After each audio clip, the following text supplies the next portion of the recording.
দেখুন, বিমানবন্দরের বিষয়টি হচ্ছে এটি তো স্বাভাবিক অর্থনীতির সাথে সম্পর্কিত।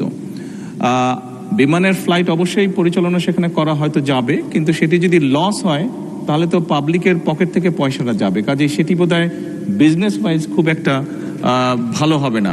আপনি 1980 সালের আমার মনে আছে 30শে জানুয়ারি আপনি কুয়াকাটা গিয়েছিলেন। আমরা তখন জাতীয়তাবাদী ছাত্রদল করি, সেই অনুষ্ঠানে আমিও ছিলাম।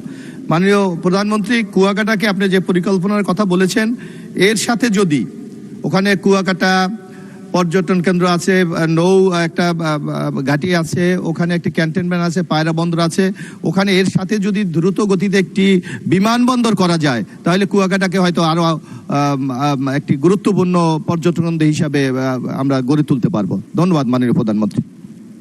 মাননীয় প্রধানমন্ত্রী। মাননীয় স্পিকার, মাননীয় সংসদ সদস্য, আপনার প্রশ্নের জন্য ধন্যবাদ। দেখুন, বিমানবন্দরের বিষয়টি হচ্ছে এটি তো স্বাভাবিক অর্থনীতির সাথে সম্পর্কিত। বিমানের ফ্লাইট অবশ্যই পরিচালনা সেখানে করা হয়তো যাবে, কিন্তু সেটি যদি লস হয় তাহলে তো পাবলিকের পকেট থেকে পয়সাটা যাবে, কাজে সেটি বোধহয় বিজনেস ওয়াইজ খুব একটা ভালো হবে না মাননীয় স্পিকার।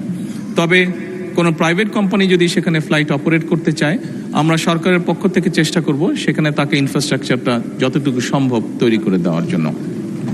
তবে অবশ্যই যাচাই বাছাইয়ের ভিত্তিতে আমাদেরকে এটি করতে হবে, কারণ সরকারের যেরকম আমরা লস চাই না, আমরা চাই না কোনো উদ্যোক্তা কোনো উদ্যোগ গ্রহণ করে সেটা তারা ব্যর্থ হোক বা সেটি ভালো না হোক। মাননীয় স্পিকার, এখানে আমি একটি কারেকশন দিতে চাইছি। এখানে মাননীয় সংসদ সদস্য হুমাম কাদের ওনার সম্পূরক প্রশ্নে প্রাইভেট স্কুলগুলোর ব্যাপারে একটি কথা বলেছিলেন যে গাইডলাইন, আমি তখন একটু ভুলভাবে উপস্থাপন করেছিলাম। প্রাইভেট স্কুলগুলোর ক্ষেত্রে সরকারের একটি গাইডলাইন অবশ্যই আছে, সরকারের একটি গাইডলাইন আছে, এই কারেকশনটা আমি দিতে চাইছি।